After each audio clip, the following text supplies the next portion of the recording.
విద్యార్థులు నిరుద్యోగులతో పాటు అన్ని వర్గాల ప్రజలను కాంగ్రెస్ పార్టీ మోసం చేసిందని భాజపా రాజ్యసభ సభ్యులు లక్ష్మణ్ అన్నారు. వరంగల్ నగరంలోని కేఆర్ గార్డెన్స్ లో భాజపా ఎమ్మెల్సీ అభ్యర్థి ప్రేమేందర్ రెడ్డి గెలుపు కోసం పట్టుభద్రుల ఆత్మీయ సమ్మేళనానికి ముఖ్య అతిథిగా లక్ష్మణ్ హాజరయ్యారు. నరేంద్ర మోడీ విద్యార్థులకు, యువకులకు మరియు వివిధ కుల సంఘాలకు అనేక సంక్షేమ పథకాలు ప్రవేశపెట్టారని, ఇవాళ భారతదేశంలో making India, made in India అనే నినాదంతో ముందుకు సాగుతున్నారని, కావున ప్రతి ఒక్క గ్రాడ్యుయేటర్ మోడీ చేస్తున్న అభివృద్ధిని చూసి భాజపా ఎమ్మెల్సీ అభ్యర్థి ప్రేమేందర్ రెడ్డికి మొదటి ప్రాధాన్యత ఓటు వేసి గెలిపించాలని లక్ష్మణ్ కోరారు.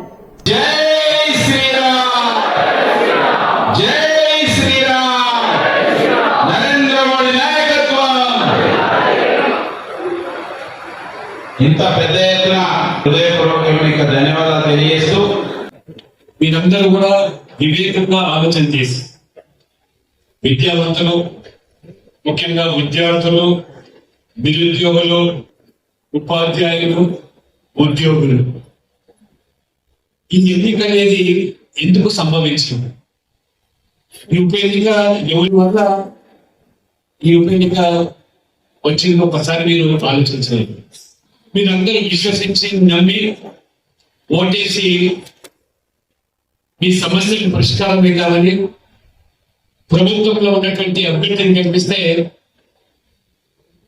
మన సమస్యలు పరిష్కారం కాకుండా విద్యార్థులు, నిరుద్యోగులైతే స్కాలర్షిప్స్, ఫీ రియంబర్స్మెంట్ లేదా నోటిఫికేషన్, డిఎస్సి నియామకాలు, ఉద్యోగ ఉపాధ్యాయులు అందరికి కూడా నిబంధనగా మారేటువంటి 317 జీవనాన్ని కూడా మార్చివేస్తారని, ఆరోగ్య భద్రత కోసం ఉద్యోగులకు, ఉపాధ్యాయులకు పథకాలు ప్రభుత్వం ద్వారా తీసుకొస్తారని, ఆరోగ్య భద్రత కల్పిస్తారని నమ్మి ఓట్లేసి గెలిపిస్తే మిమ్మల్ని నద్దేగా ముంచి ఇవాళ అధికార దాహంతో ఎమ్మెల్సీగా ఉన్నటువంటి వ్యక్తి మళ్ళీ ఎమ్మెల్యే కావడానికి మీ ప్రయోజనాలన్నీ కూడా పదంగా పెట్టినటువంటి పార్టీ, అటువంటి బిఆర్ఎస్ పార్టీకి ఓటేసి మళ్ళీ మోసపోతారా? మీరు ఆలోచించండి. 6 సంవత్సరాలు గడవంటే ఎందుకు ఇవాళ పదవి వ్యామోహంతో ఇంతమంది చదువుకున్నటువంటి వ్యక్తులు గెలిపిస్తే మోసం చేసినటువంటి ఇవాళ అభ్యర్థిగా ఏదైతే బరిలో ఉన్నారో ఈ కాంగ్రెస్ పార్టీ అసెంబ్లీ ఎన్నికల ముందు ఏ హామీలు అయితే ఇచ్చిందో, దేశంలో గ్యారెంటీలు, ఉచితాలు, లేదా రైతుల రుణమాఫీ, మరి పట్ల మీద బోనస్, నిరుద్యోగ టీచింగ్, ఉద్యోగ కల్పన, జాబ్ క్యాలెండర్, స్కాలర్షిప్స్, ఫీజులు కూడా పరిష్కారం కాకుండా 7 దాటిన తర్వాత సిద్ధంగా రేవంత్ రెడ్డి గారు ఎన్నికల ముందు అందరికీ అన్ని ఉచితమని చెప్పి ఎన్నికల తర్వాత కొందరికి మాత్రమే కొన్ని ఆంక్షలు, షరతులు, వాయిదాలు, ఈ ప్రభుత్వం కేవలం వాయిదాల ప్రభుత్వంగా మారిపోయింది. వాళ్ళు దయచేసి ఆలోచన చేయండి.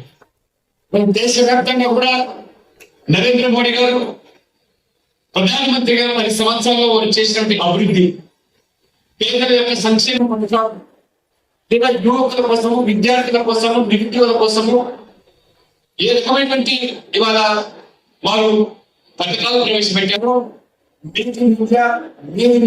ఎక్కడ ఉపాధి ఎక్కడని వారు కళ్ళు చూడలేని కబోర్లుగా నోరుండి మాట్లాడేటువంటి ఈ వ్యక్తులు ఈ అభివృద్ధిని చూడలేకపోతున్నారు.